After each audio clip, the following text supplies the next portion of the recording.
Audiolibro, Fuego y Sangre, parte 2.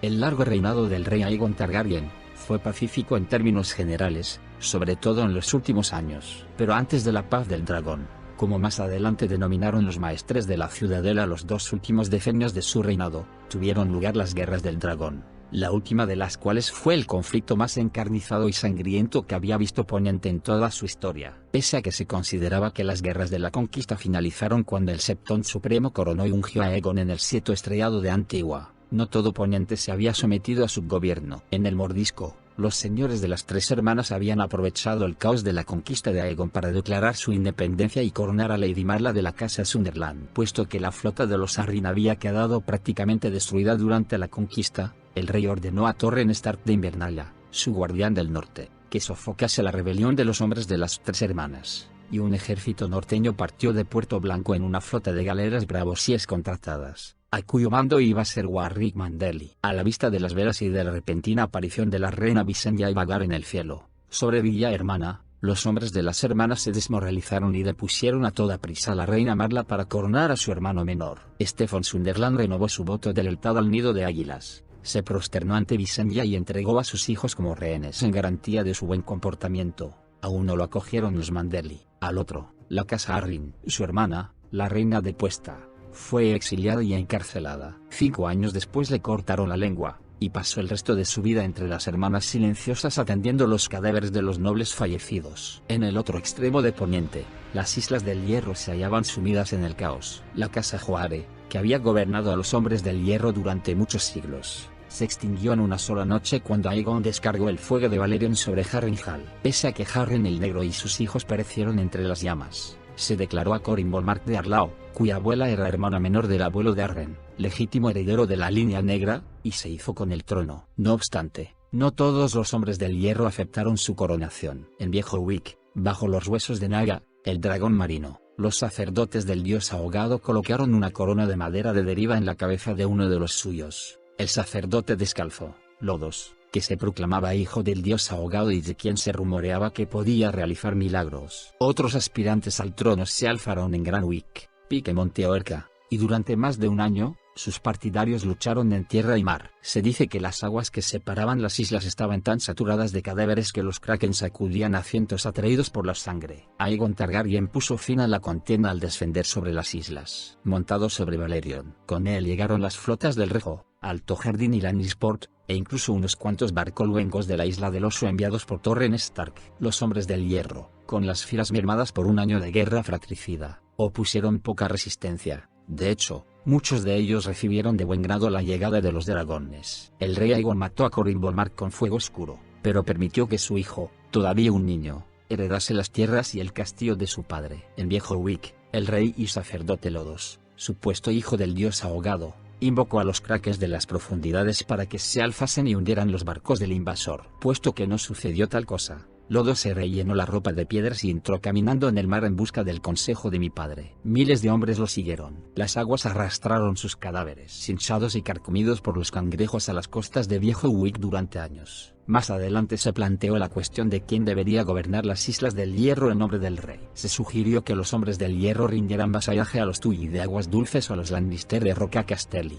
y algunos llegaron a proponer que se los entregase a Invernalia. Aegon escuchó todos los alegatos, pero al final decidió que permitiría a los hombres del hierro elegir a su propio señor supremo. Nadie se sorprendió de que escogieran a uno de los suyos, Beacon Greyjoy, Lord Segador de Pike. Lord Beacon rindió pleitesía al rey Aegon, y el dragón partió con su armada. Sin embargo, el mandato de Greyjoy se limitaba a las Islas del Hierro, y renunció a cualquier posible derecho sobre las tierras de las que se había apropiado la casa Joare en el continente. Aegon entregó las ruinas del castillo de Harrenhal y sus dominios a Ser Kenton Coeris, el maestro de armas de Roca Dragón, pero le exigió que aceptase a Lord Edmund Tully de Aguas Dulces como señor. El recientemente nombrado Lord Kenton tenía 2 hijos fuertes y un nieto rollizo que garantizaban la sucesión, pero dado que a su primera esposa se la había llevado la fiebre manchada 3 años antes, también accedió a desposarse con una de las hijas de Lord Tully. Con el sometimiento de las Tres Hermanas y las Islas del Hierro, todo Poniente, al sur del muro, quedó bajo el mandato de Aegon Targaryen, con la única excepción de Dorne. De modo que fue a Dorne hacia donde el dragón volvió la vista. Lo primero que intentó Aegon fue ganarse a los dornienses con palabras, para lo cual envió a Lanza del Sol una delegación de grandes señores, maestres y septones, con la misión de negociar con la princesa Meria Martell,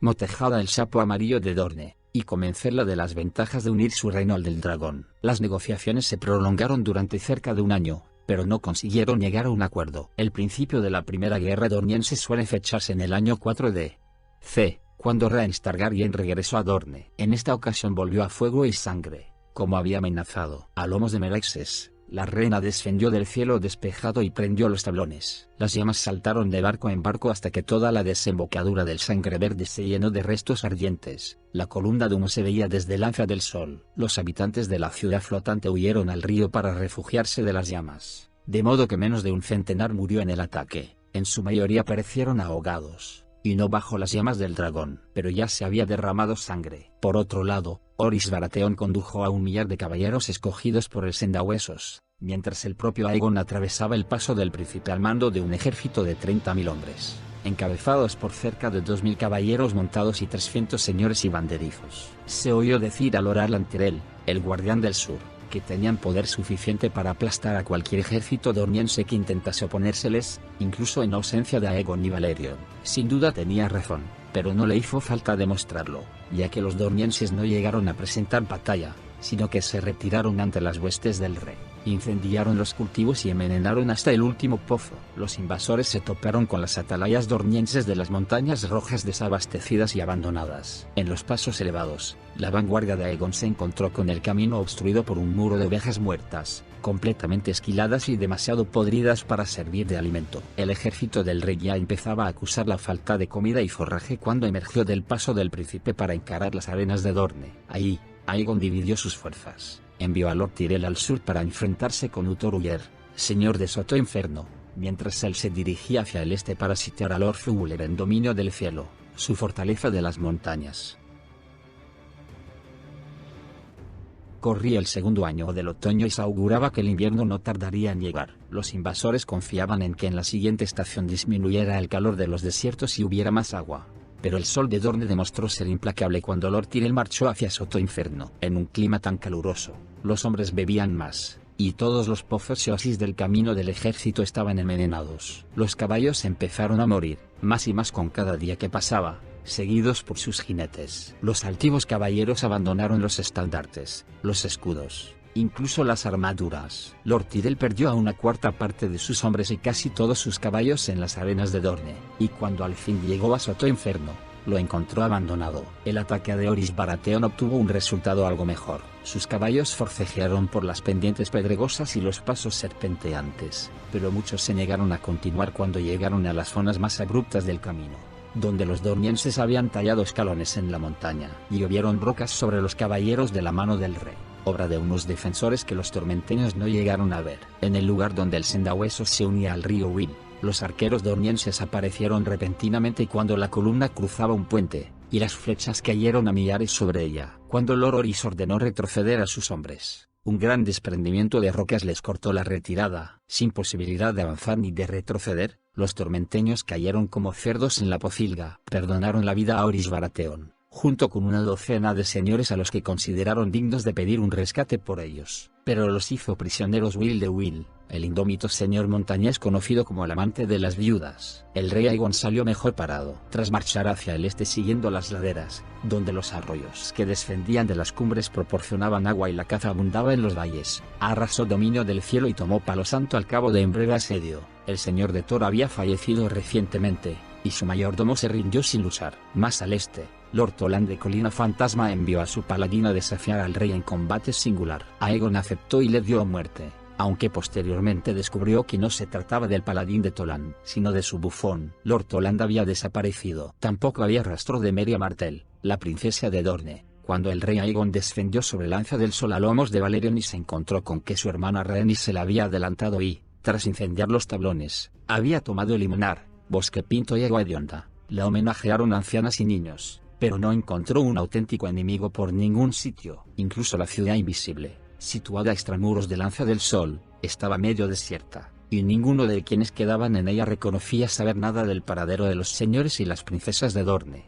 El sapo amarillo se ha derretido en la arena, dijo la reina Rhaenys al rey Aegon. La respuesta de Aegon fue una declaración de victoria. Reunió en el gran salón de Lanza del Sol a los dignatarios que quedaban y les dijo que Dorne había pasado a formar parte de su reino y a partir de entonces serían sus leales vasallos, pues sus antiguos señores eran rebeldes y proscritos. Ofreció recompensas por sus cabezas, en especial por la de la princesa Meria Martell. El sapo amarillo nombró a Lord Jon Rosby castellano de Lanza del Sol y guardián de las arenas, para gobernar Dorne en nombre del rey. También se nombraron mayordomos y castellanos para las otras tierras y alcázares que había tomado el conquistador. Después, el rey Aegon y sus huestes partieron por donde habían llegado, en dirección oeste a lo largo de las laderas y a través del paso del príncipe. Apenas habían llegado al desembarco del rey cuando Dorne estalló a sus espaldas. Los lanceros dornienses surgieron de la nada, como flores del desierto después de la lluvia. Recuperaron dominio del cielo, Palo Santo, Tor y Colina Fantasma en una quincena, y pasaron por la espada a las guarniciones reales. Solo permitieron morir a los castellanos y mayordomos de Aegon después de haberlos sometido a un largo tormento. Se dijo que los señores dornienses cruzaron apuestas a ver quién era capaz de mantener con vida a su rehén durante más tiempo mientras lo desmembraba. Lord Rosby, castellano de Lanza del Sol y guardián de las arenas, tuvo un final menos aciago que la mayoría,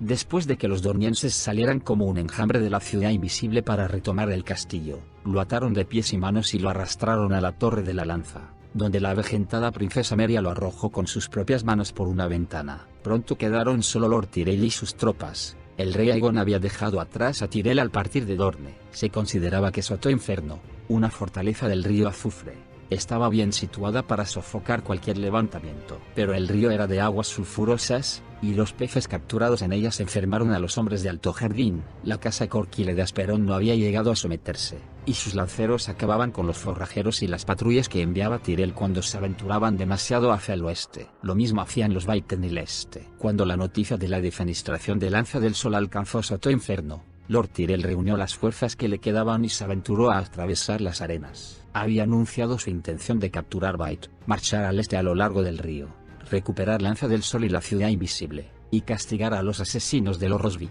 Pero en algún lugar situado al este de Soto Inferno, entre las arenas rojas, desaparecieron Tyrell y todo su ejército. No se volvió a ver a uno solo de sus hombres. Aegon Targaryen no era propenso a aceptar la derrota. La guerra se prolongaría durante otros 7 años, pese a que después degeneró en una serie interminable de atrocidades sangrientas, incursiones y revanchas, interrumpida por largos periodos de inactividad, una docena de breves treguas, y numerosos asesinatos y magnicidios. Enviaron a desembarco del rey a Orys Baratheon y los demás señores capturados en el Sendahuesos, a cambio de su peso en oro, pero cuando llegaron se descubrió que el amante de las viudas les había amputado a todos la mano de la espada, de modo que nunca pudieran volver a alzarse en armas contra Dorne. Como represalia, el rey Aegon descendió en persona sobre la fortaleza montañesa de los Will con Valerion y redujo a montículos de piedra fundida media docena de sus atalayas y castillos. Sin embargo, los Will se refugiaron en las cuevas y túneles que horadaban sus montañas, y el amante de las viudas sobrevivió 20 años más. Un año excepcionalmente seco.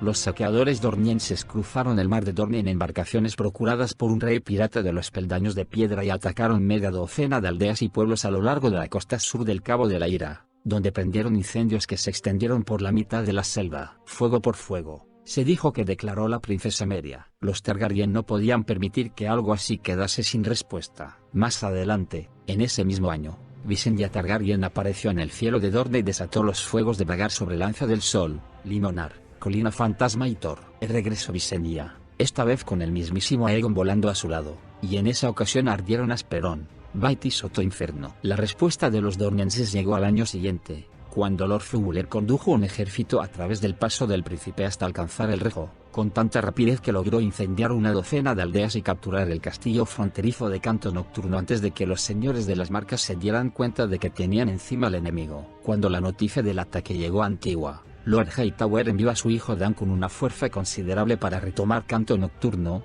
pero los dornienses lo habían previsto y un segundo ejército, bajo el mando de Ser Joffrey Dain, descendió desde Campo Estrella y atacó la ciudad. Las murallas de Antigua demostraron ser demasiado fuertes para que los dornienses pudieran superarlas, pero Dain incendió campos, granjas y pueblos en 20 leguas a la redonda y mató a Garmon, el hijo menor de Lord Hightower, cuando este encabezó una partida contra él. Al llegar a Canto Nocturno, Ser Aidan Hightower se encontró con que Lord Fuller había prendido fuego al castillo y pasado por la espada a la guarnición. A Lord Caron, Su esposa y sus hijos los habían conducido a Dor como rehenes. En vez de ir en pos suya, Seratlán regresó a Antigua de inmediato con intención de liberarla, pero Seriofre y su ejército se habían desvanecido también entre las montañas. El anciano Lord Manfred Hightower falleció poco después. Seratlán sucedió a su padre como señor de Torre Alta. Mientras Antigua clamaba venganza, el rey Aegon voló a lomos de Valerion hasta Alto Jardín para pedir consejo a su guardián del sur, pero Theo Tyrell, el joven señor,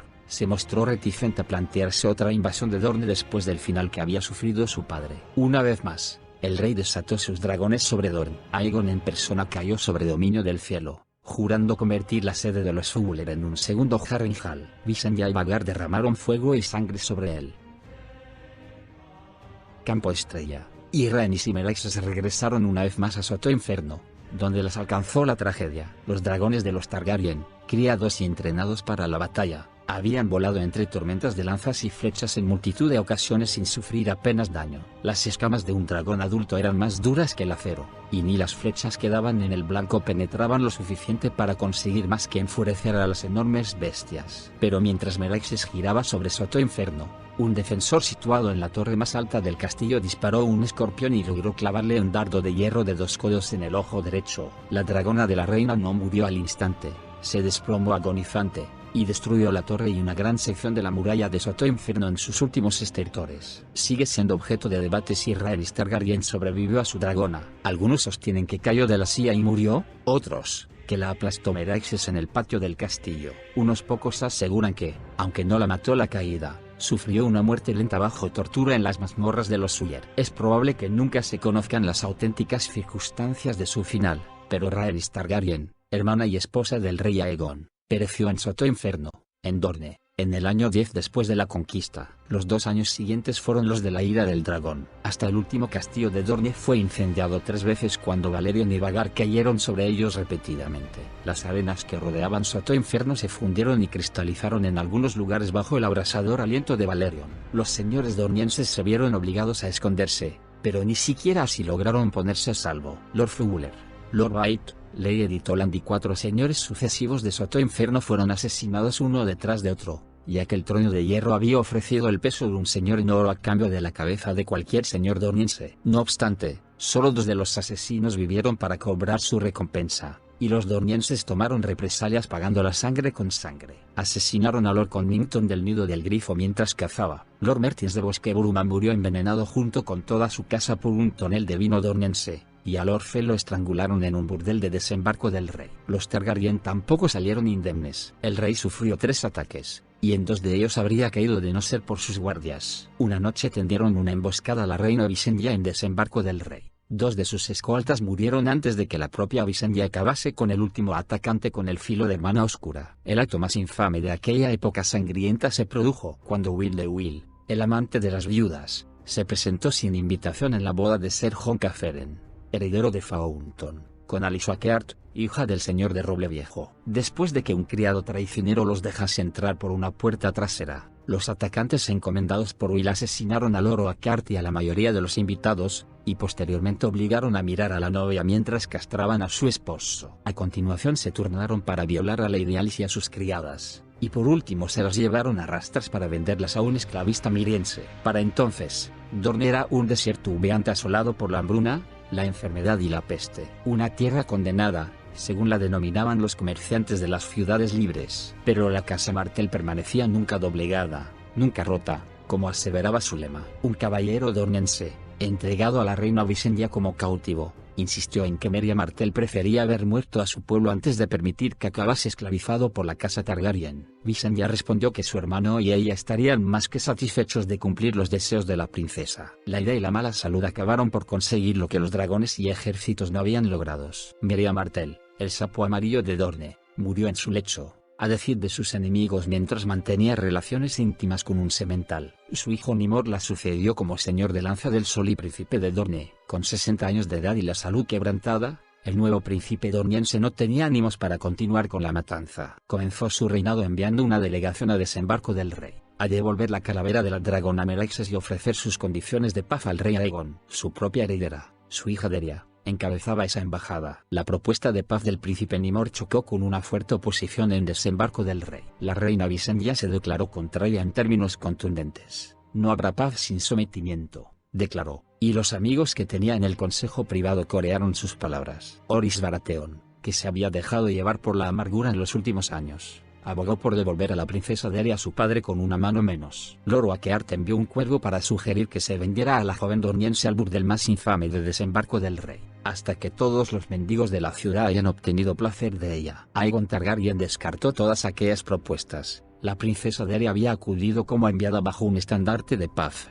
y juró que no sufriría daño alguno bajo su techo. El rey estaba cansado de guerrear, según todas las versiones, pero otorgar la paz a los dornienses sin someterlos sería equivalente a aceptar que su amada hermana Rhaenys había muerto en vano, que tanta sangre y muerte no habían servido de nada. Los señores de su consejo privado señalaron además que una paz en esas condiciones se consideraría un signo de debilidad y podría alentar nuevas rebeliones que habría que sofocar. Aegon sabía que el Rejo, las tierras de la tormenta y las marcas habían sufrido grandes calamidades durante la lucha, y no perdonarían ni olvidarían. Ni siquiera en desembarco del rey se atrevía Aegon a dejar que los dornienses se aventurasen a salir de la fortaleza sin una fuerte escolta, por temor a que la plebe los despedazara. Por todos esos motivos, según reseñó más adelante el gran maestre Lucan, el rey estaba a punto de rechazar la propuesta dorniense y continuar la guerra. Fue entonces que la princesa Daenerys entregó al rey una carta lacrada de su padre. Solo podéis leerla vos, Alteza. El rey Aegon leyó las palabras del príncipe Nimor ante la corte, con rostro inexpresivo y en silencio, sentado en el trono de hierro. Cuando se levantó,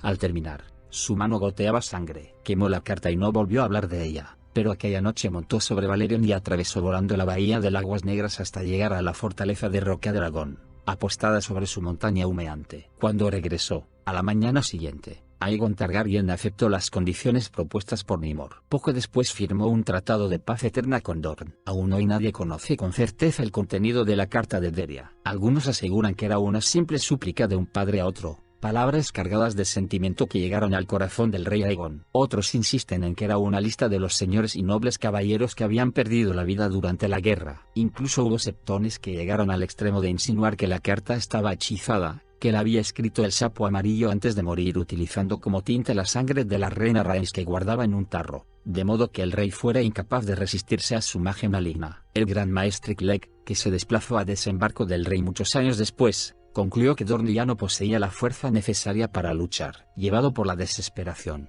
según apuntó Clegg, el príncipe Nimor podría haber amenazado con contratar a los hombres sin rostro de bravos si seguía rechazando su oferta de paz, para que asesinasen a Aenys, el hijo y heredero del rey Aegon y la reina Rhaenys, que por aquel entonces solo contaba 6 años de edad. Podría ser cierto, pero nadie lo sabrá nunca. Así concluyó la primera guerra dorniense. El sapo amarillo de Dorne había conseguido lo que Harren el Negro, los dos reyes y Torren Stark no lograron: derrotar a Aegon Targaryen y a sus dragones. Pero al norte de las montañas rojas, sus tácticas solo provocaron desdén. Coraje dorniense se convirtió en un sinónimo burlón de cobardía entre los señores y caballeros de los reinos de Aegon. El sapo salta a su agujero cuando se siente amenazado, escribió un cronista. Otro dijo: Meria luchó como una mujer, con mentiras, traición y brujería. La victoria de Dorne, si se puede llamar victoria, se consideró deshonrosa, y los supervivientes de la guerra, así como los hijos y hermanos de los caídos, se prometieron mutuamente que algún día llegaría el momento de obtener retribución. Su venganza tendría que esperar a una generación futura,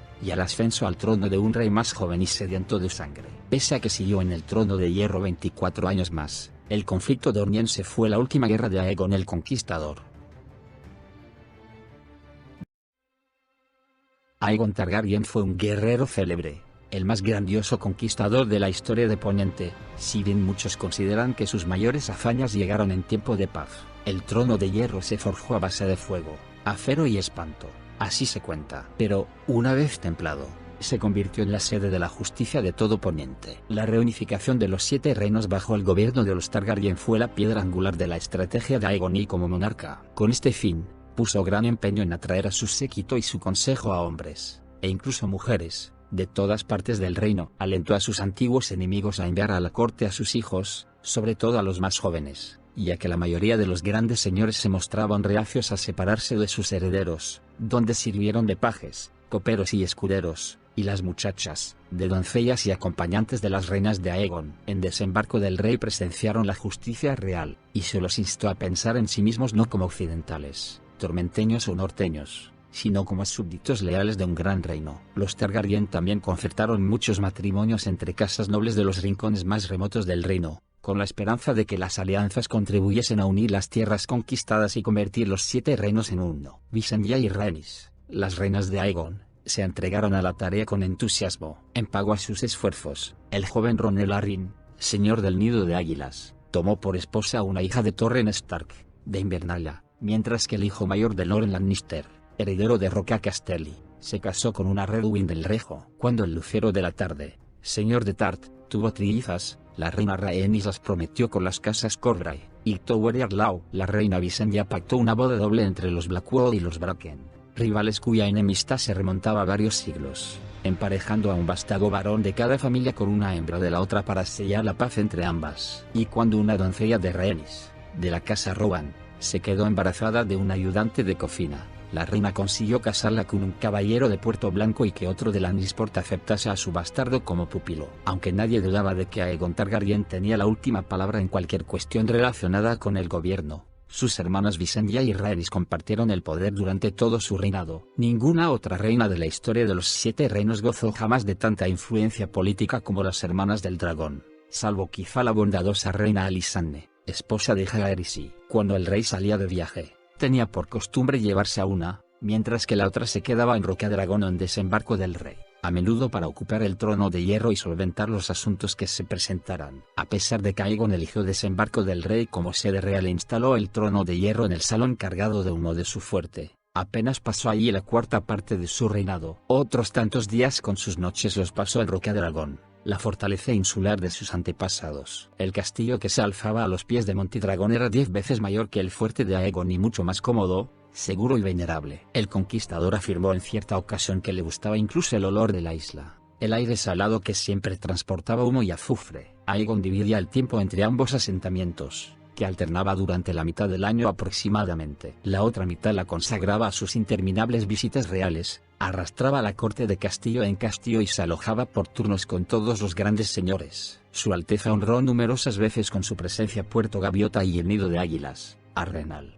Aguas Dulces, Lannisport y Roca Castelli, Refugio Quebrado, Roble Viejo, Alto Jardín, Antigua, El Rejo, Colina Cuerno, Vado Ceniza, Bastión de Tormentas y hasta el Castillo del Atardecer, pero podía presentarse en cualquier otra parte, en ocasiones con un séquito de 1 millar de caballeros, señores y damas. Viajó 3 veces a las Islas del Hierro, 2 a Pique y otra a Granwick. Se quedó 15 lunas en Villa Hermana y visitó el norte en 6 ocasiones. En 3 de ellas se alojó en Puerto Blanco, en 2, en Fuerte Túmulo, y en una, en Invernalia, en el que sería su último viaje real.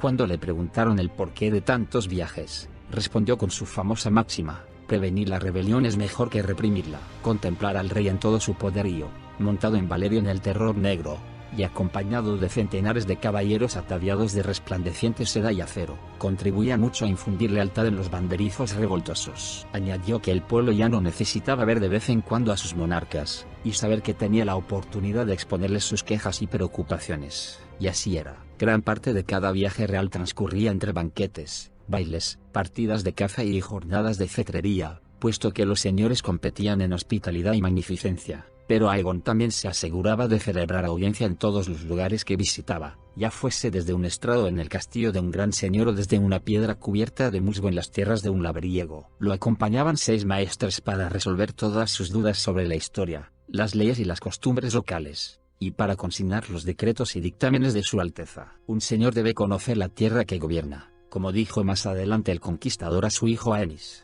Y los viajes de Aegon le sirvieron para obtener muchos conocimientos sobre los 7 reinos y sus habitantes. Cada reino conquistado contaba con leyes y tradiciones propias, y el rey Aegon procuraba no interferir. Permitió que sus señores continuasen gobernando como hasta entonces, con los mismos poderes y privilegios. Las leyes de sucesión y herencia se mantuvieron, se consolidaron las estructuras feudales, y los señores, grandes y pequeños, conservaron el foro de disponer sobre la vida y suerte de sus villanos, así como el derecho de pernada ahí donde existiera esa costumbre. Aegon buscaba la paz ante todo. Antes de la conquista eran habituales las guerras entre los reinos de Poniente, Lo inusitado era que transcurriese un año sin que nadie se peleara con nadie en ninguna parte. Incluso en los reinos en los que se decía que había paz, los señores vecinos solían resolver sus disputas a punta de espada. El ascenso de Aegon al trono remedió la situación en gran medida. Los señores menores y los caballeros hacendados debían presentar sus querellas ante aquellos a quienes debieran vasallaje y acatar sus juicios. En cuanto a las diferencias entre las grandes casas del reino,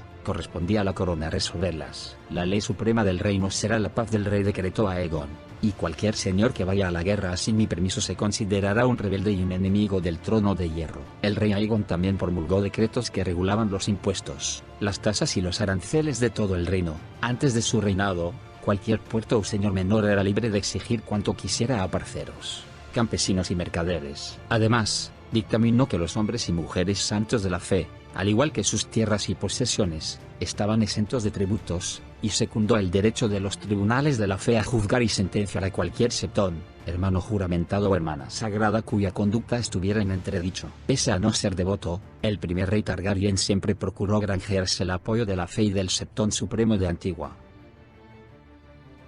Desembarco del rey creció en torno a Aegon y su corte hasta abarcar las tres grandes colinas cercanas a la desembocadura del río Aguas Negras y expandirse a su alrededor. La mayor empezó a recibir el nombre de Colina Alta de Aegon, y pronto a las otras se las conoció como la colina de Visenya y la colina de Rhaenys. Sus nombres anteriores cayeron en el olvido. La sencilla fortificación asentada en un montículo que Aegon había construido apresuradamente no era apropiada en tamaño ni en grandeza para alojar al rey y la corte, y empezó a ampliarse ya antes del fin de la conquista. Se erigió un torreón de troncos de casi 20 varas de altura, con un salón inmenso en la parte inferior, y al otro lado de la muralla, una cocina, de piedra y con techo de pizarra por si se producía un incendio. Aparecieron establos, seguidos de un granero. Se levantó una nueva atalaya que doblaba en altura a la anterior. El fuerte de Aegon no tardó en amenazar con reventar su propia muralla, de manera que se construyó otra empalizada que abarcaba una parte mayor de la cima de la colina y dejaba espacio para un barracón, una armería, un seto y una torre achatada. Al pie de las colinas,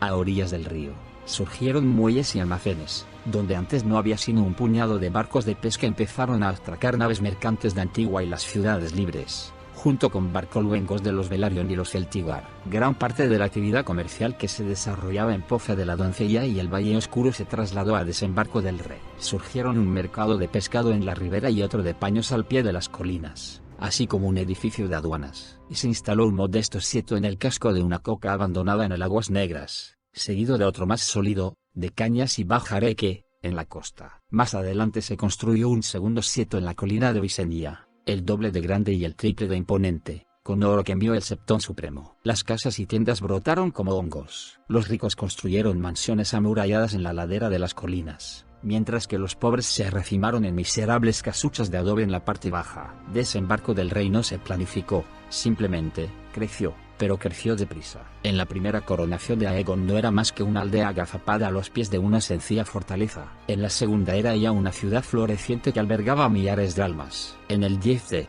C. se había convertido en una auténtica urbe, casi tan grande como Puerto Gaviota o Puerto Blanco. En el 25 de C. había superado a ambas en tamaño para convertirse en la tercera localidad más poblada de todo el reino, solo por detrás de Antigua y Lannisport. Sin embargo, Desembarco del Rey se distinguía de sus rivales en que no tenía muralla. No le hacía falta, se oía decir a los residentes, ningún enemigo osaría atacarla mientras estuvieran los Targaryen y sus dragones para defenderla. Quizá hasta el rey compartiese esa opinión al principio, pero la muerte de su hermana Rhaenys y de Meraxes, la dragona de esta, así como los ataques a su real persona, sin duda lo hicieron recapacitar. Poniente tuvo noticia de un osado ataque a las Islas del Verano, una flota pirata que saqueó árboles altos para llevarse a 1 millar de mujeres y niños como esclavos, junto con un botín inconmensurable. El relato de la incursión consternó al soberano, pues se dio cuenta de que Desembarco del Rey sería igualmente vulnerable a cualquier enemigo que tuviera la astucia suficiente para caer sobre la ciudad cuando Visenya y él se ausentaran. En consecuencia, encomendó al gran maestre Gawain Aseros Mundestrong, la mano del rey, la tarea de construir una muralla alrededor de la ciudad, tan alta y fuerte como las que protegían Antigua y Lannisport. Para honrar a los 7, Aegon decretó que tuviese 7 puertas, todas ellas dotadas de enormes cuerpos de guardia y torres defensivas. Las obras se emprendieron al año siguiente y continuaron.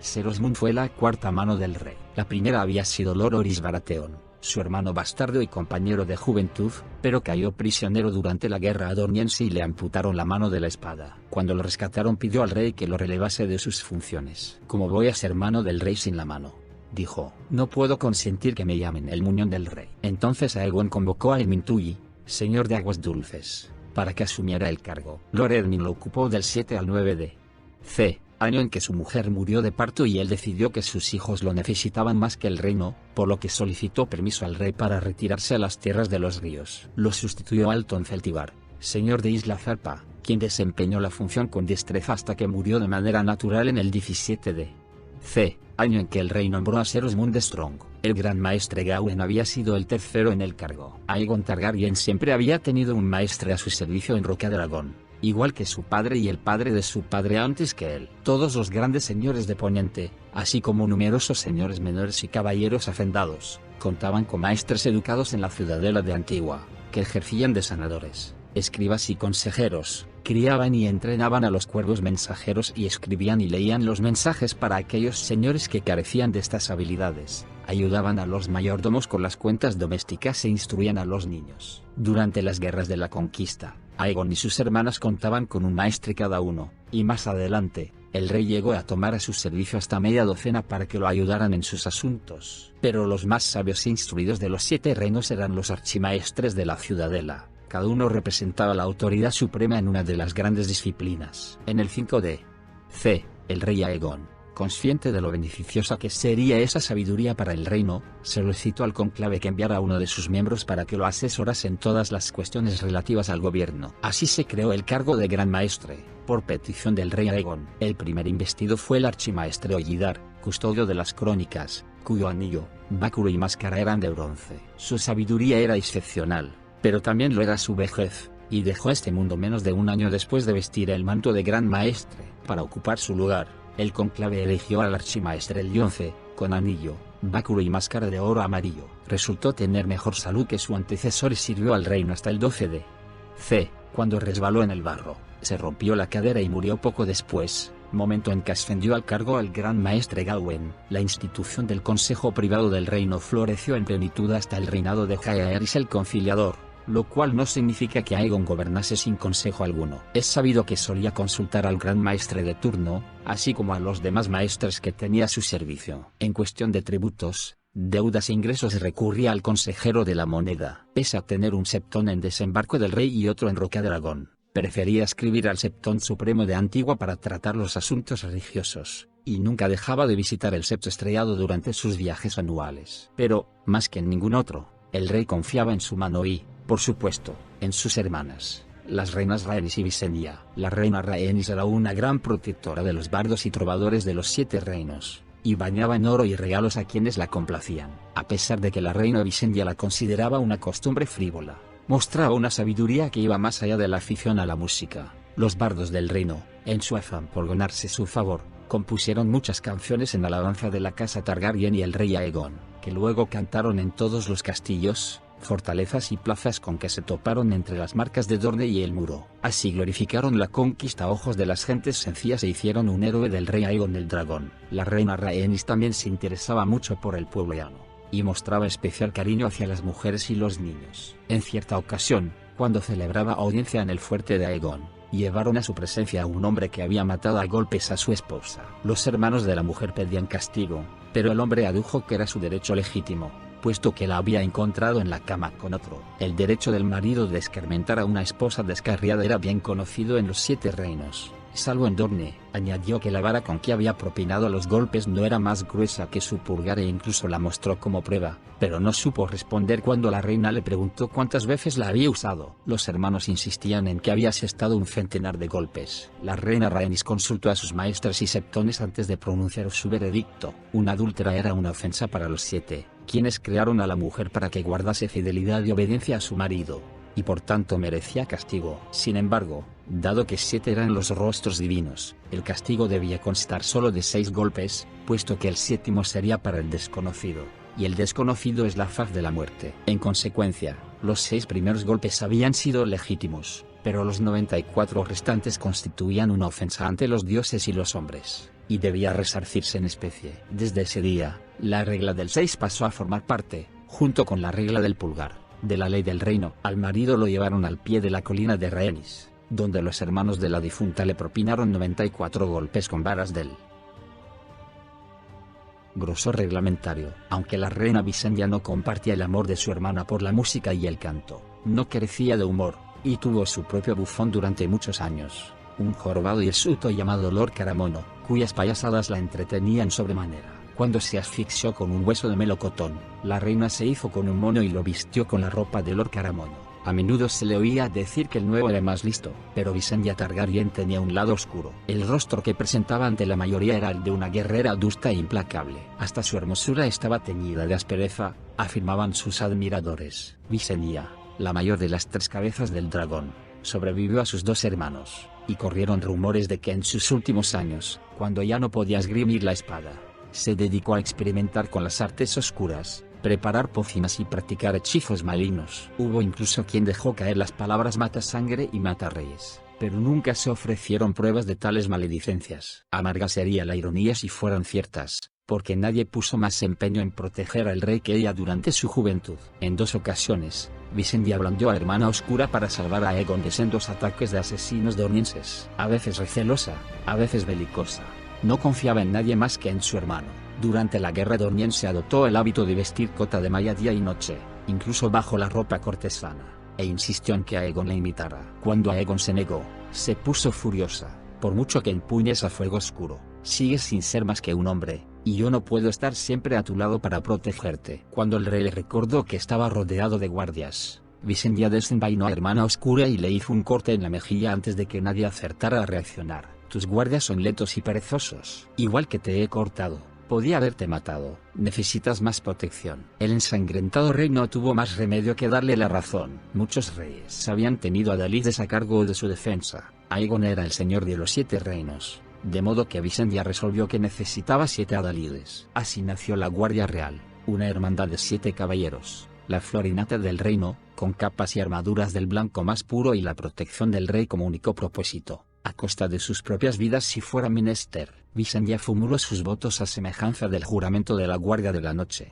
Al igual que los cuervos con sus vestiduras negras en el muro, los espadas blancas servirían de por vida y renunciarían a sus tierras, títulos y bienes terrenales para llevar una vida de obediencia y castidad, sin otra recompensa que el honor. Fueron tantos los caballeros que aspiraban a unirse a la Guardia Real que el rey Aegon se planteó organizar un gran torneo para decidir su valía, pero Visenya lo desechó, pues en su opinión, ser un caballero de la Guardia Real exigía mucho más que destreza con las armas. No estaba dispuesta a correr el riesgo de rodear al rey de hombres de lealtad dudosa, por muy bien que se desenvolvieran en las justas. Decidió que los elegiría personalmente. Entre los seleccionados había jóvenes y viejos, altos y bajos, rubios y morenos. Procedían de todos los rincones del reino. Algunos eran segundones, otros, herederos de casas venerables que habían renunciado al derecho de sucesión para servir al rey. Uno era un caballero andante, otro, un bastardo. Pero todos eran rápidos, fuertes, despiertos, diestros con la espada y el escudo, y fieles al rey. Los nombres de los 7 de Aegon quedaron inmortalizados en el libro blanco de la Guardia Real: